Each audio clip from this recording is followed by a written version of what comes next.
I want you to give it up for the now Pro Bowler, Mr. Mark Ingram. Y'all give it up for Mark Ingram.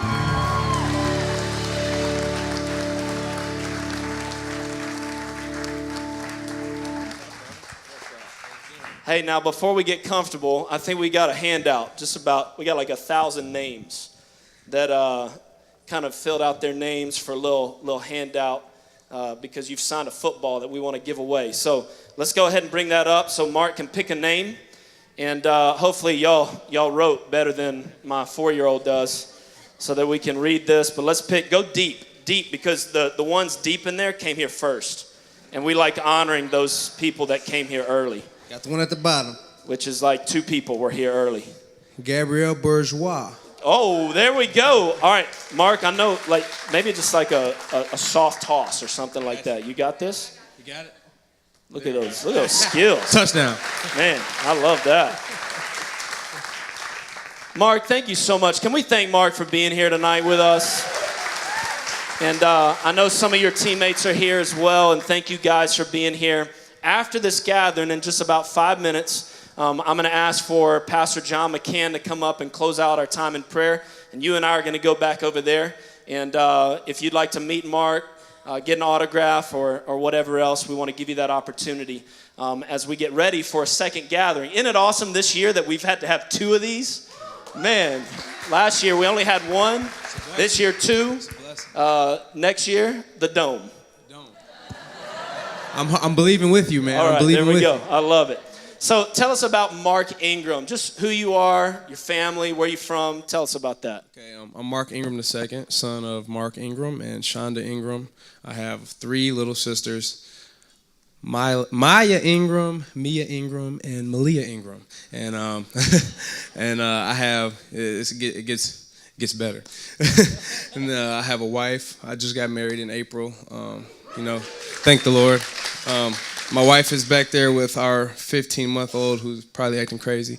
And then our daughter, her name is Mila Ingram. And then the oldest daughter, Mila Ingram, is back there watching movies. So that's my immediate family, those who are closest to me. Of course, I have aunts and cousins just like everyone, but those are the immediate family to me. Yeah, I love it.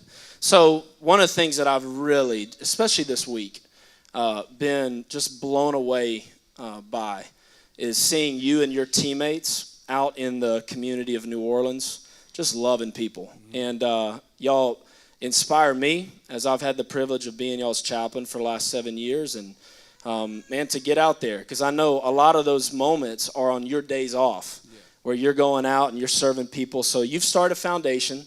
And you even did something this week that you've done since your rookie season. Mm-hmm.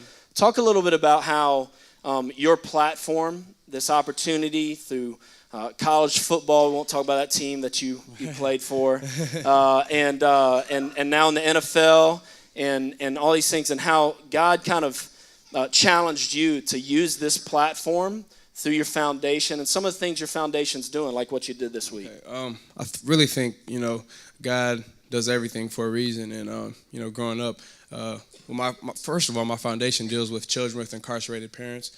That's something that's very close and dear to my heart. So, I had a lot of teammates come, and we were at Target. And I've been doing it since my rookie year. But we had 22 families, and they bring the kids that, they're doing well in school. They're, doing all the right things. And they have a parent that's, missing 1 or 2. And they come to Target, and they all get a $100 gift card.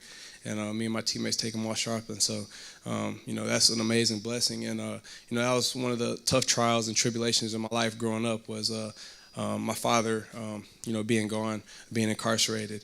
That was very tough for me at a young age growing up. And I'm just, it was tough on me, but at the same time, I feel like God helped me go through that and persevered me through that.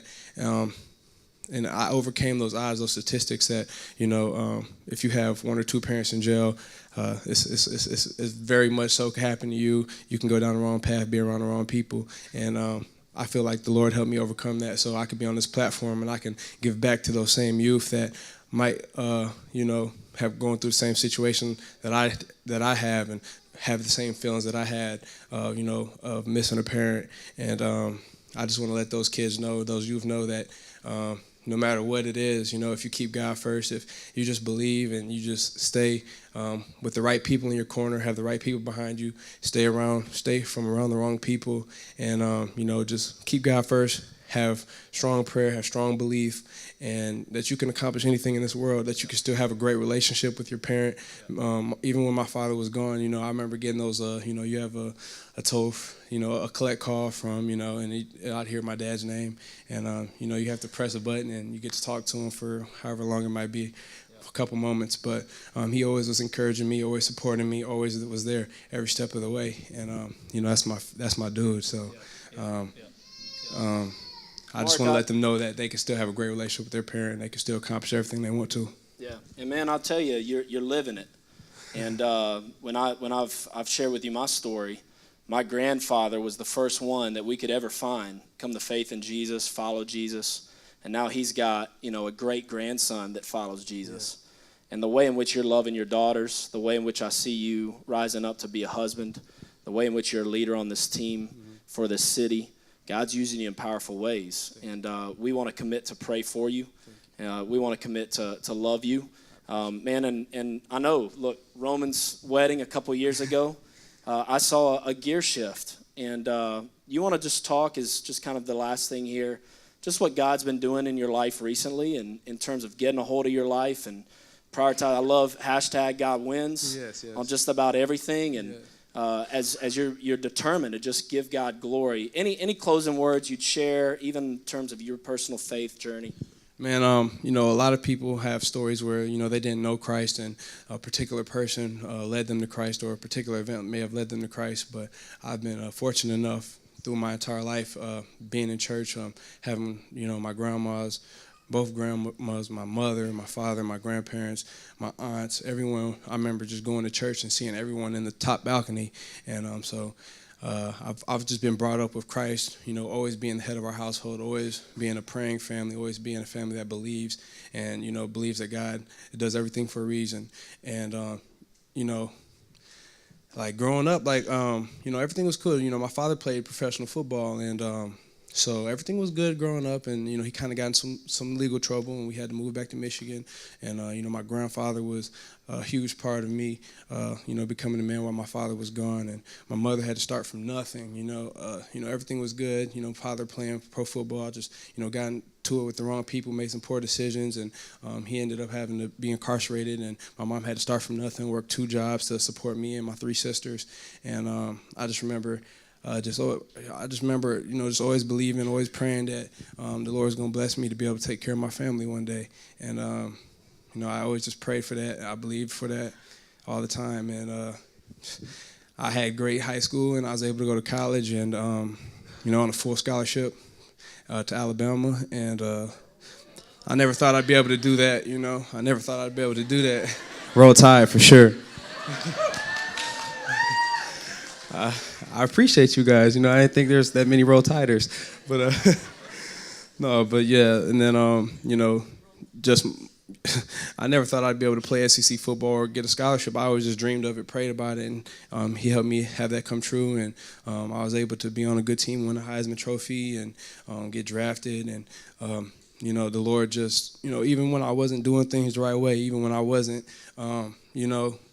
kind of just being disobedient sometimes, the Lord just always would tug on me like, nah, this is what I have for you. Like, that stuff might bring temporary happiness, or that stuff might be fun for a little bit, but what I have for you is eternal. What I have for you is going to, bring glory and honor to him and not to myself. So, I was able to get drafted, and, even through my first few years, I was dealing with some injuries and, splitting time, and, things weren't always good, but I just always had faith. I always stayed prayed up, and I always had faith that the Lord would come through me and that he didn't bring me this far just to bring me this far.